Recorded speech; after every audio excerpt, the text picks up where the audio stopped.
Eu sou o professor Ari Ricardo, coordenador do curso de pós-graduação em Administração da Produção, aqui na Universidade Metodista de São Paulo.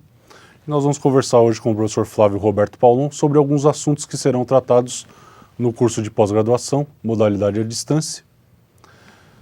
Professor Flávio, conversar com você um pouco sobre os assuntos que nós vamos tratar no curso, e um deles é a importância dos sistemas ERP na gestão da manufatura. Queria que você tratasse um pouco dessa importância conosco, sobre os sistemas ERP e essas integrações com a manufatura. Professor Ari, boa noite. Os sistemas integrados de gestão, eles contemplam todos os aspectos do negócio de uma organização. Sendo assim, a manufatura é parte integrante e importante do negócio que uma organização trata. No seu planejamento de produção, você tem uma série de recursos que são tratados e são valorizados frente à área de custos, à área financeira, à área de recursos humanos, e permite que se tenha ferramentas para tomada de decisão e, de forma quantitativa, né, encontrando o melhor para a organização. Você consegue colocar a manufatura na forma de planejamento e na forma de programação, olhando os recursos utilizados e a disponibilidade deles, integrando com o fluxo de caixa, a parte de recursos humanos, se as pessoas estão em férias, não estão em férias, as máquinas, se elas estão disponíveis ou em manutenção, a questão da necessidade do cliente frente aos pedidos ou a uma previsão de vendas, isso tendo sempre um único input. Não há nenhum reprocessamento com redigitação. Você pode ter cálculos, porém o input é único. Isso faz com que a organização tenha uma agilidade e as informações deixam de ter um dono. Quando você não tem integração, as pessoas na organização são donas daquele processo, são donas daquela informação. E quando essa pessoa não está na organização, a organização ela fica órfã. Os critérios são muito pessoais. Eu falo isso porque normalmente as pessoas usam planilhas eletrônicas. A planilha eletrônica é um instrumento para estudo, não como sistema de gestão de uma organização. Por quê? Eu posso mexer com as fórmulas, eu faço interações com critérios que não são padrões para a organização como um todo. Quer um exemplo? Se você for numa organização e perguntar qual é a produção líquida ou qual é a produção, se você perguntar para vendas, ela vai enxergar aquilo que ficou disponível para ela vender. Se for para o cara da produção, para o responsável da produção, ele vai enxergar tudo aquilo que passou pela máquina. Se for pelo pessoal do CQ, é somente aquilo que ele liberou. E se isso estivesse na forma de planilha, você tem uma diversidade de números sobre o mesmo assunto. Enquanto que você, dentro do integrado, todos têm a mesma informação, com os mesmos parâmetros, com as mesmas definições. Isso elimina dúvidas e dá agilidade a todo o processo. Professor Flávio, nós sabemos que a teoria das restrições trouxe uma contribuição muito grande para a área de manufatura, exatamente porque ela trata da questão dos gargalos internos e externos da organização. Eu queria que você comentasse um pouquinho com a gente da importância do profissional de manufatura conhecer a teoria das restrições e as suas várias aplicações no setor de produção e manufatura. Ok. Bom, a teoria das restrições de Goldratt mudou a forma de enxergarem a manufatura, né? A administração dos ganhos, né? A contabilidade dos ganhos fez com que as pessoas tivessem que olhar a fábrica de outra forma. Ou seja, o que a fábrica está produzindo é aquilo que vai ser transformado em recurso? Vira dinheiro?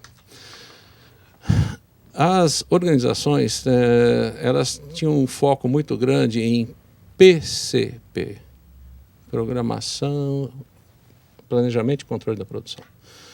E não se preocupavam com o sequenciamento. O sequenciamento é exatamente a fila que a máquina vai respeitar, né? Ou seja, qual é a sequência operacional, quais são os produtos que vão passar naquela máquina.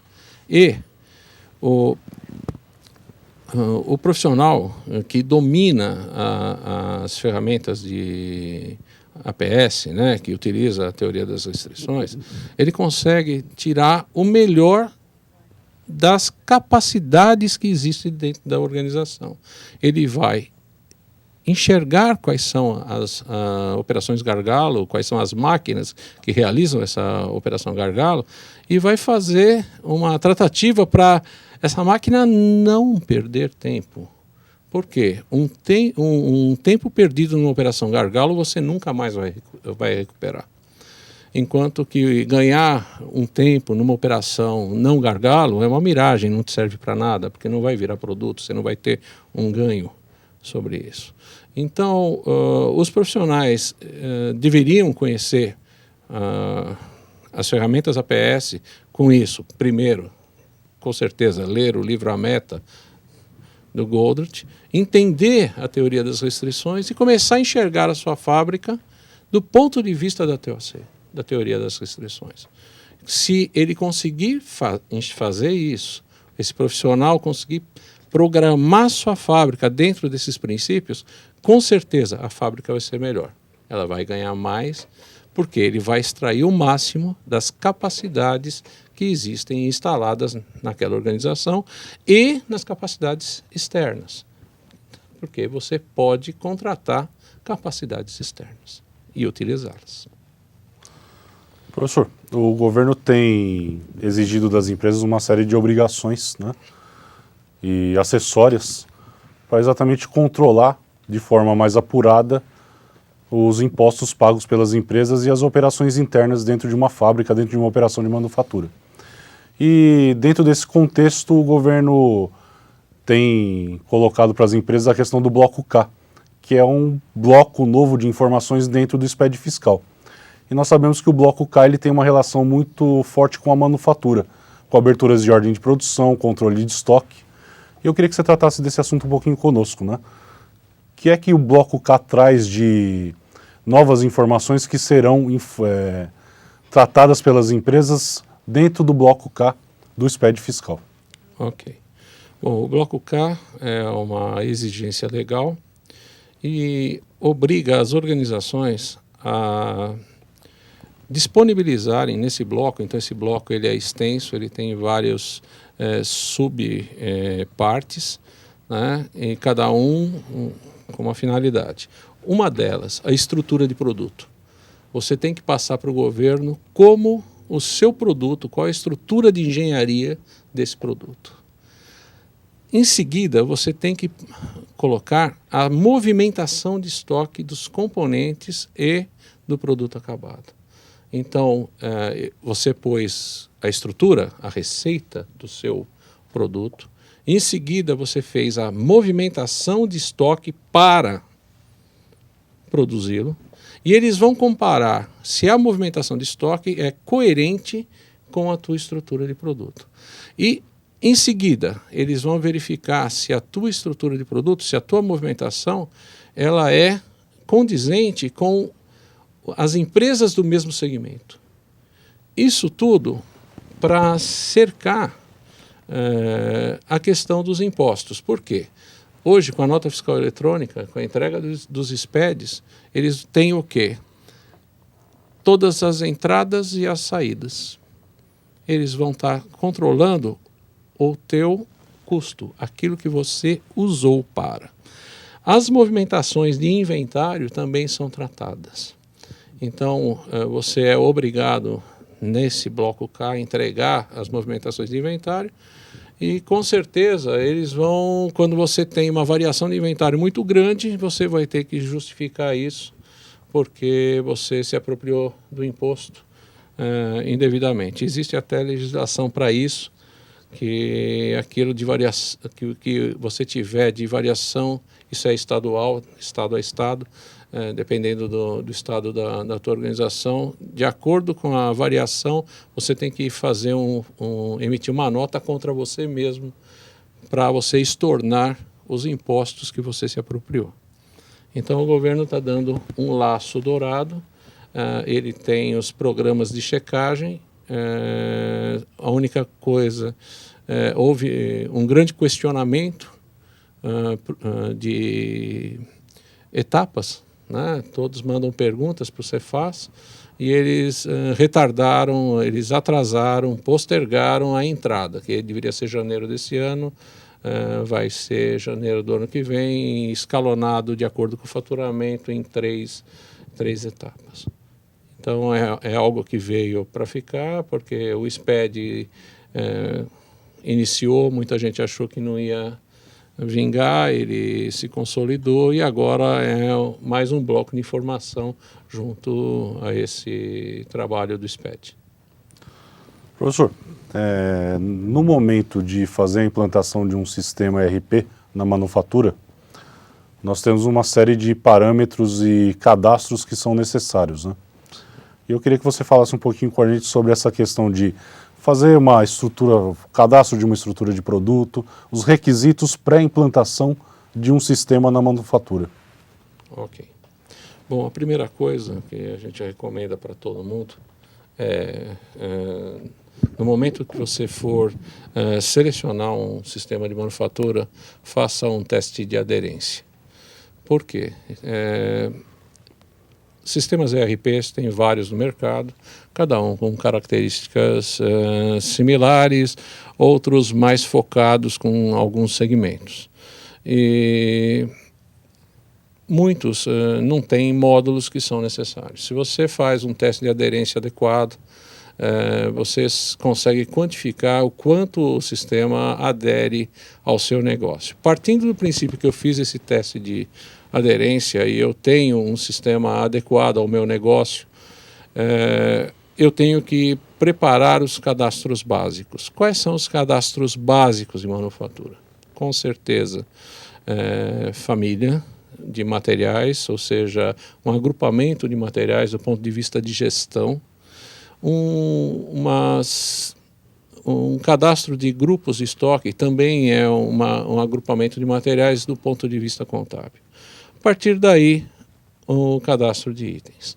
Quando você fala em item, né, são os SKUs, depende da nomenclatura, os itens têm que ser tratados individualmente, como produto acabado, semi-elaborado, matéria-prima, componente comprado, e isso até por causa do SPED, tem a classificação dos materiais, e aí montar uma estrutura de produto que favoreça a abertura de ordens de manufatura. Então, o pessoal tem que olhar a sua fábrica e falar assim, quais são os pontos que eu quero ter controle de estoque? Onde que eu quiser ter um controle de estoque de um produto semi-elaborado, eu tenho que ter uma ordem de produção reportada naquele ponto. Então, você tem que estudar a tua planta, ver as dores que você já teve no passado, quais são os problemas que você teve de gestão de materiais, para você poder falar assim, eu vou montar uma estrutura de produto que contemple esses pontos que sempre me causaram problema. Exemplo típico, o cara tinha um sistema anterior, 2 níveis, ele tinha matéria-prima e produto acabado, e um processo demorado. Só que ele tinha muita perda de processo. Quando a peça chegava lá no final, ele tinha aberto uma ordem de 1.000, chegou 900. E só naquele momento ele sabia que ele tinha que pegar e voltar e produzir mais 100.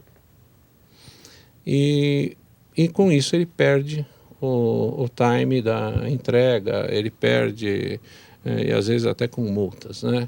Seria negócio para essa empresa hipotética ter alguns semi-elaborados, de forma que você tivesse o estoque, controlaria o estoque quando chegasse naquele ponto, estoque realmente, Por quê? Teria que chegar a 100, não chegou 100, abre a ordem correspondente. Tinha que chegar a 1000, chegou 900, abre a ordem correspondente. E, tratando de um sistema ERP, o cálculo do planejamento, seja ele pelo APS ou pelo módulo de planejamento MRP normal, ele verificaria que não tem estoque suficiente, ele colocaria essa ordem intermediária ou complementar para deixar esse processo fluido. Então, a recomendação, se eu posso falar assim, é sempre estude faça um estudo, um teste de aderência para saber qual o sistema que você vai colocar. Não entre em conversa de vendedor. Os processos são sérios, são quantitativos.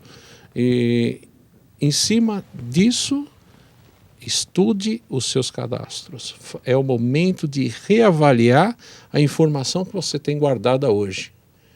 E não simplesmente pegue aquilo que você tem, que por algum motivo, se você está trocando de sistema, tem alguns problemas, que você está querendo minimizá-los, e não adianta replicar isso, simplesmente passar para frente.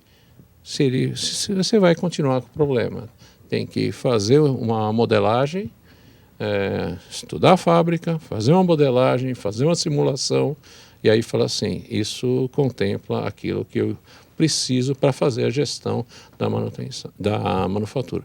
Lembrando que a manufatura, a função produção, ela tem proteções. Quais são as proteções? Uma delas é estoque. E a outra são recursos. Recursos máquina, gente, né? Você põe máquina, você põe capacidades e você põe pessoas que para suprir faltas, ausências